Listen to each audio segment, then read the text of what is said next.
Bismillahirrahmanirrahim.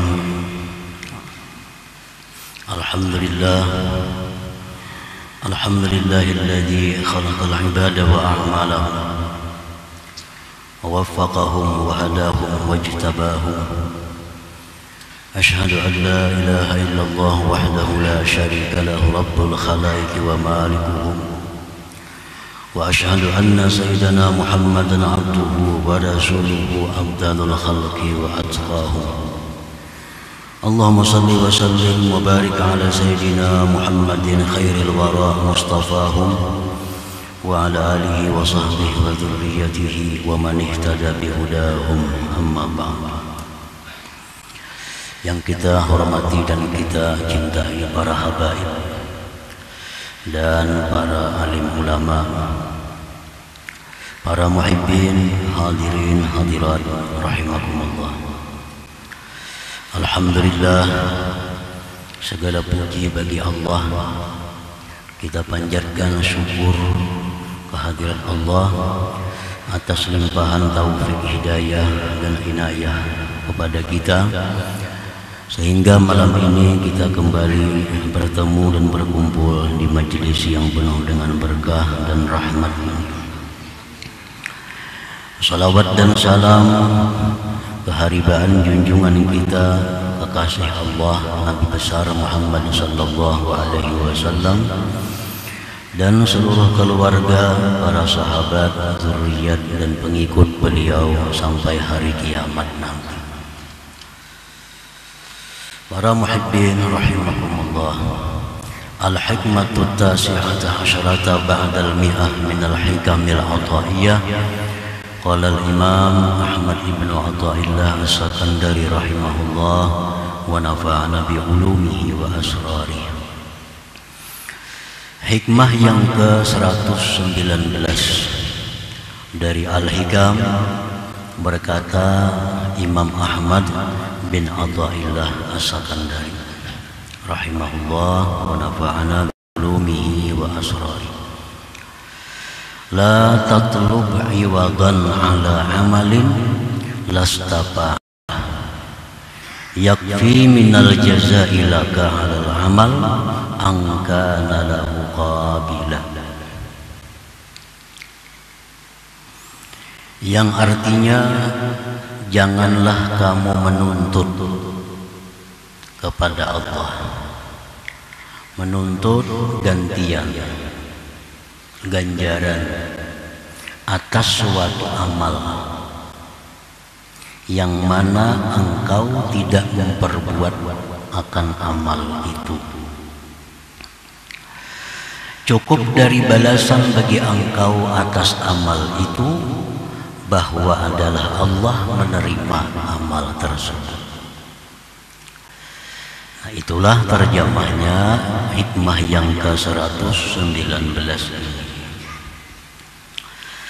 Maksudnya adalah idza amilta ayyuhal murid amalan salatan kana aw ghairaha, apabila engkau beramal wahai seorang murid akan suatu amalan, baik itu amalan sembahyang atau lainnya, puasakah, hajikah, sedekahkah, salawatkah, zikirkah, fadzalika bimasyiatillah wa hidayatihi wa taufiqihi wa haulihi wa quwwatihi. Maka yang demikian itu adalah kehendak daripada Allah, hidayah dari Allah, taufik dari Allah, dan daya dan upaya dari Allah Subhanahu wa ta'ala. Jadi apabila kita sembahyang, nah kita sembahyang itu dikehendaki oleh Allah, diberi hidayah oleh Allah, diberi taufik oleh Allah, dengan kekuatan dan daya upaya Allah, lalu kita bisa sembahyang, lalu bisa kita puasa, lalu kita bisa berjihad dan lain-lain. Qala Allah Ta'ala, firman Allah Ta'ala, wa ma tasha'un illa ayyasha Allah Rabbul Alamin. Dan tidaklah kamu berkehendak melainkan bahwa menghendaki oleh Allah Tuhan semesta alam. Artinya kita tidak akan bisa berkehendak untuk sembahyang kecuali dikehendaki oleh Allah. Kita tidak bisa berkehendak untuk bersedekah kecuali dikehendaki oleh Allah. Kita kada bisa menghendaki menuntut ilmu kecuali dikehendaki oleh Allah. Nah, itu jelas firman Allah bahwa kita tidak ada punya kehendak. Wa qala, dan firman Allah lagi, wallahu khalaqakum wa ma ta'malun. Dan Allah yang menciptakan kamu, dan Allah pula yang menciptakan amal perbuatan kamu itu.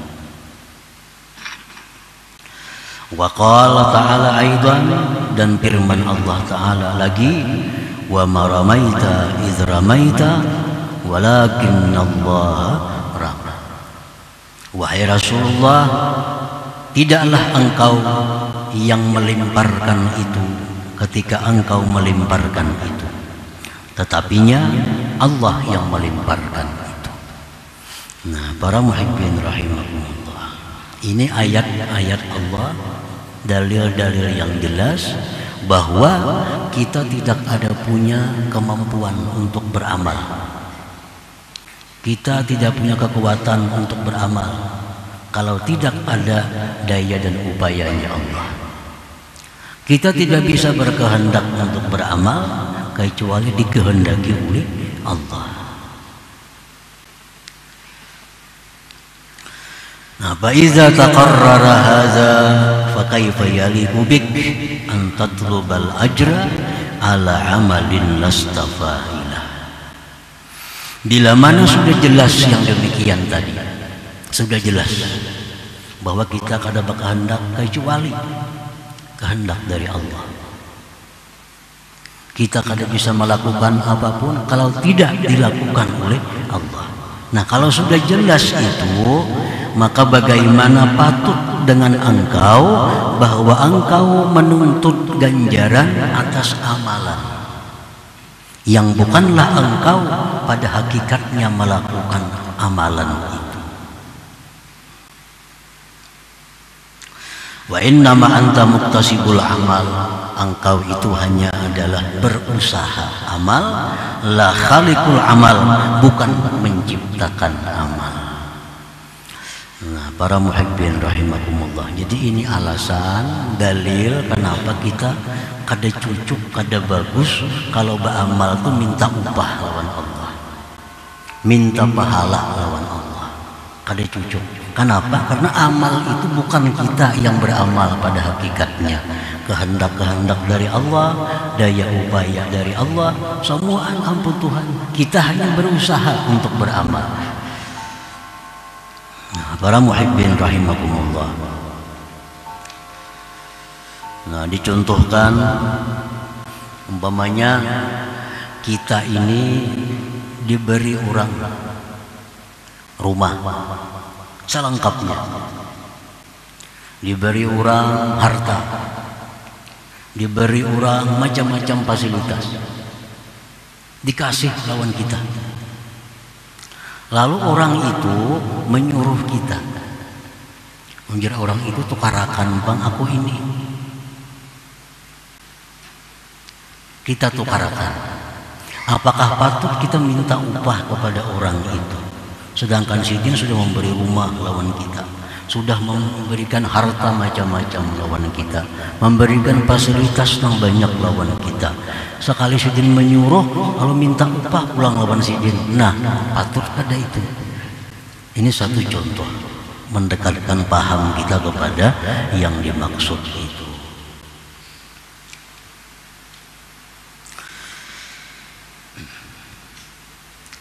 Wa idza amilta amalan wa talabtal iwad fa anta jahilun billah, jahilun bimasyiatillah wa taufiqihi wa hidayatihi wa haulihi wa quwwatihi.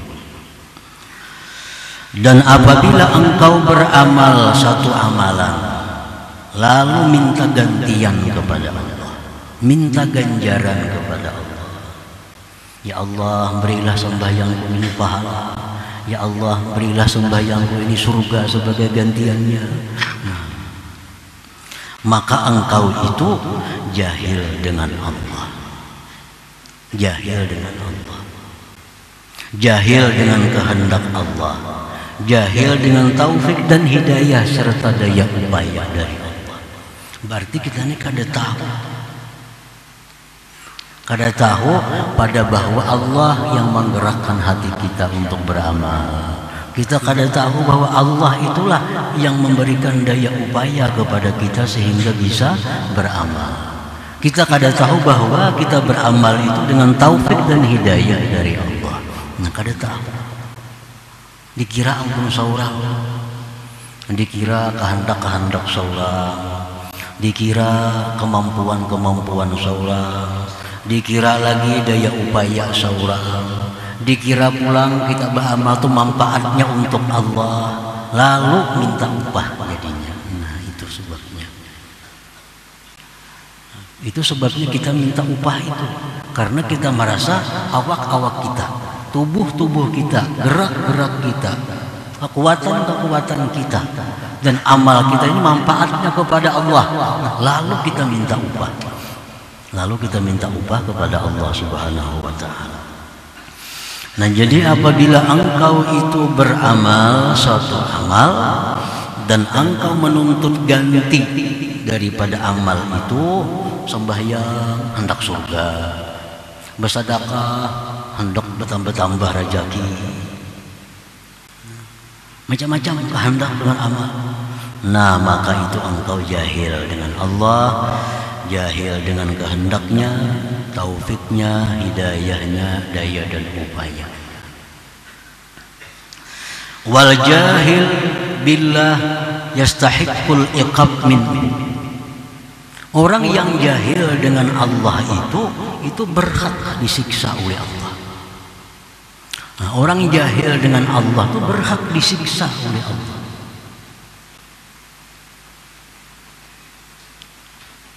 Wa iza lam yu'aqibka bal yaqbalu 'amalak ma'a jahlika bih fa huwa fadlun wa ihsanun 'azimun minhu ilaik. Nah, apabila Allah tidak menyiksa engkau, kita ini beramal selama ini minta surga, kita beramal selama ini minta keselamatan kepada Allah. Nah, mestinya disiksa, dihukum oleh Allah karena kita jahil. Nah, apabila Allah kadang menghukum kita, bahkan menerima amal kita itu, serta jahilnya kita dengan Allah, maka itu merupakan anugerah dan kebaikan yang besar dari Allah kepada engkau. Orang tuh beramal dengan amalannya hendak surga, diterima Allah amalannya, padahal mestinya disiksa. Berarti itu adalah anugerah yang besar bagi Allah kepadanya, ihsan Allah yang besar, kebaikan Allah yang besar kepadanya itu. Nah, para muhibbin rahimakumullah, jadi hikmah yang ke-119 ini adalah merupakan lanjutan daripada hikmah yang ke-118 minggu dahulu. Falhasil al-amilu talibul iwad murtabun ala wa'dillah kama bil hikmatis sabiqah. Orang yang beramal menuntut ganti, menuntut upah, menuntut pahala, itu orang yang ragu-ragu atas janji Allah, sebagaimana disebut pada hikmah yang dahulu. Karena kita kada yakin dengan janji Allah, lalu kita menuntut upah. Coba kalau yakin, Kita kalau yakin, kita kadang menuntut upah kepada Allah. Kita baru menghutangi orang, kita yakin orang itu bayar pada waktunya. Maulah kita tagih orang itu, kadang mungkin kita menagih karena kita yakin bahwa dia bayar pada waktunya. Nah, demikian pula Allah yang menjanjikan kepada kita berbagai macam kebaikan. Allah menjanjikan bila sembahyang ini, bila puasa ini, bila zakat itu dijanjikan macam-macam oleh Allah, dan kita beramal itu untuk itu, berarti kita kada yakin dengan Allah. Buktinya apa? Bukti kita menuntut kepada Allah dengan amal perbuatan itu.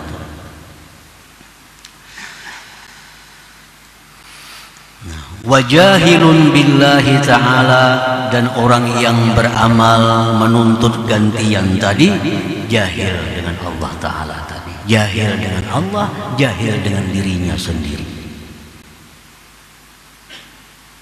Wa ghairu mustahin minallahi ta'ala, dan orang yang menuntut balasan dengan amal itu kepada Allah, itu orang yang tidak malu daripada Allah. Itu kada sopan lawan Allah. Lianna faidatul amal ta'udu ila nafsil amil, karena faidah beramal itu kembali kepada diri orang yang beramal. Nah, para muhibbin rahimakumullah, faidah amalan yang kita perbuat, sembahyang. Nah, sembahyang yang kita lakukan ini ada faidah yang kembalinya kepada kita, manfaatnya kepada kita, bukan kepada Allah. Andai kata seluruh alam semesta ini tidak ada orang yang sujud kepada Allah, sedikit pun tidak akan mengurangi kebesaran dan keagungan Allah. Nah, seluruh alam nih, seorang pun tidak ada yang sujud kepada Allah. Seluruhnya seperti Abu Jahal, sedikit pun tidak akan mengurangi keagungan, kebesaran, kesempurnaan Allah Subhanahu wa Ta'ala. Ini menunjukkan bahwa Allah tidak perlu kepada amal kita. Andai kata seluruh alam semesta ini orang seperti Nabi Muhammad sallallahu alaihi wasallam, seluruh manusia dari Adam sampai hari kiamat semuanya seperti Rasulullah, seluruhnya taat patuh kepada Allah, sedikit pun tidak akan menambah kebesaran Allah, tidak akan menambah keagungan Allah, tidak akan menambah kesempurnaan Allah. Jadi jelas bahwa kita beramal itu bukan untuk Allah, tapi untuk diri kita. Nah, kalau kita beramal faedahnya untuk diri kita, apakah tidak malu kalau kita minta balas kepada Allah Subhanahu wa Ta'ala? Dalam hadis Rasulullah bersabda, "Sumu tasihu," puasalah kamu, niscaya kamu sehat. Nah, faedah puasa itu kembali kepada yang puasa. Bersedekahlah agar kamu terpelihara dari bala dan bencana. Nah, kemana kembalinya faedah sedekah? Kepada kita. Salatlah kamu agar terhapus dosa-dosa kalian, kembali kepada kita. Jadi kalau kembali kepada kita, kenapa kita mesti minta balas kepada Allah atas amalan-amalan itu? Nah, para muhibbin rahimakumullah, jadi kalau kita minta balas kepada Allah, kita orang yang tidak punya malu kepada Allah Subhanahu wa Ta'ala. Nah, dicontohkan. Nah, contohnya ujar seorang dokter, pasien, kamu harus olahraga setiap hari, olahraga dari jam 6 sampai jam 7 tiap hari. Nah, ini dokternya menyuruh pasien ini olahraga. Kenapa? Karena olahraga itu dianggap dokter ini perlu bagi si pasien ini agar dia sehat. Nah, olahraga si pasien ini tiap hari, patutlah pasien ini minta upah lawan dokter. Aku sudah berolahraga, bayarnya dokter aku, nah apa gantiannya? Nah, maulah kayak itu. Nah, kan ini orang yang jahil. Orang yang jahil, faidah olahraga itu kemana kembalinya? Ke dokter apa ke kita? Nah, kalau kita olahraga melaksanakan perintah-perintah dokter, kita laksanakan perintah, lalu kita minta upah lawan dokter, itu luput. Jadi orang ini jahil billah, jahil binafsi, lawan Allah jahil, lawan dirinya jahil. Semua perintah Allah pasti membawa kebaikan kepada kita, baik segera, baik zahir atau batin atau akan datang. Pokoknya setiap kebaikan yang Allah perintah pasti manfaat kepada kita. Setiap kejahatan yang dilarang oleh Allah Subhanahu wa ta'ala, apapun bentuk kejahatan dilarang oleh Allah, pasti mudaratnya kepada diri kita, baik langsung atau kemudian baik zahir atau batin.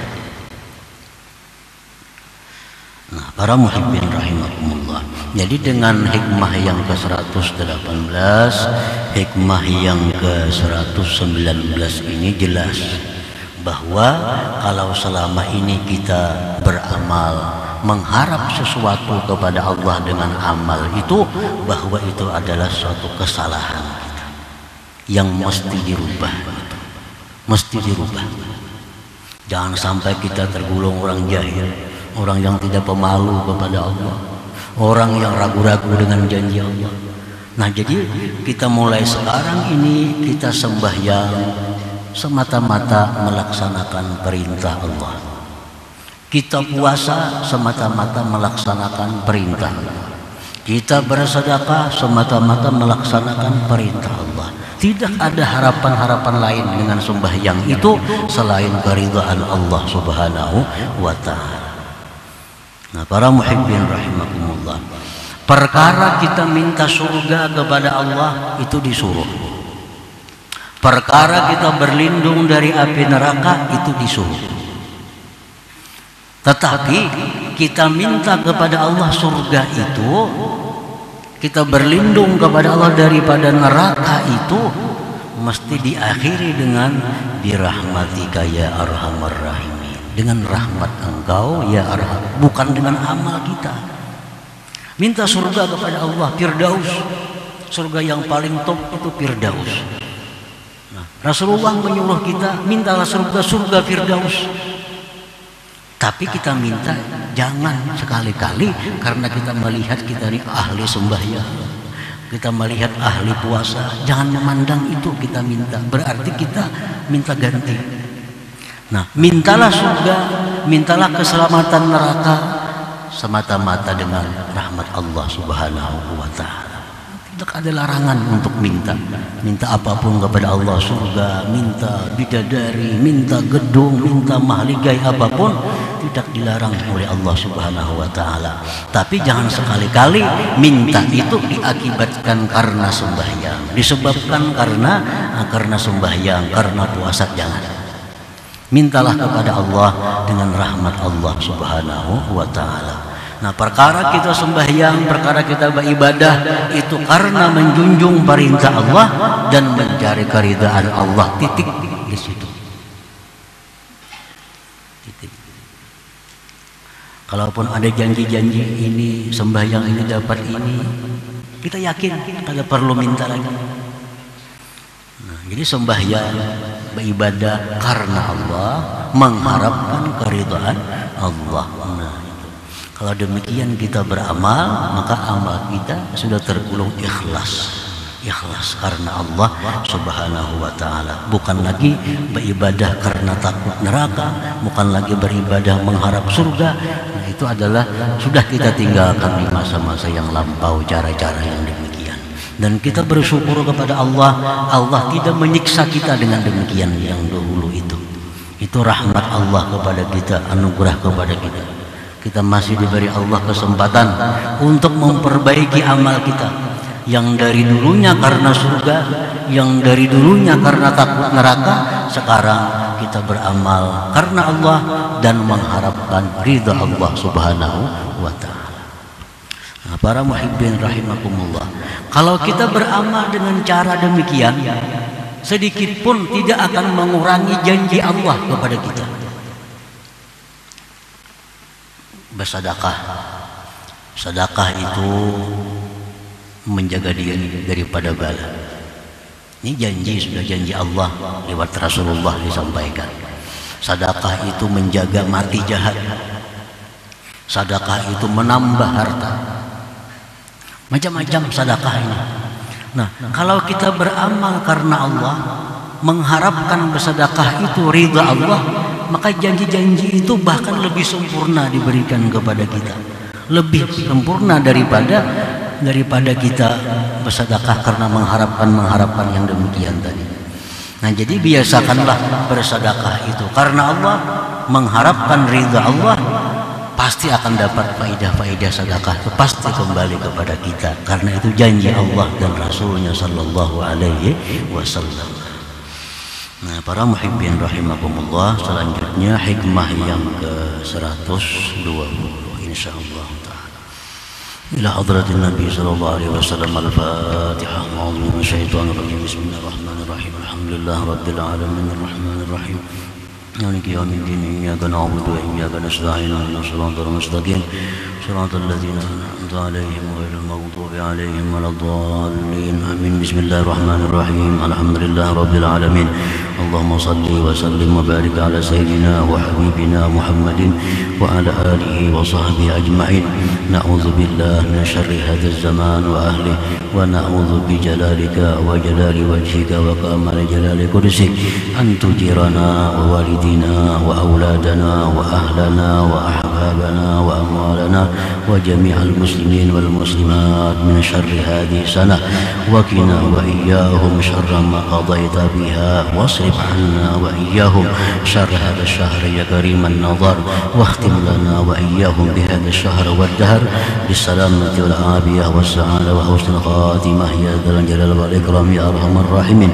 صلى الله على سيدنا محمد وآله وصحبه وسلم. الحمد لله رب العالمين.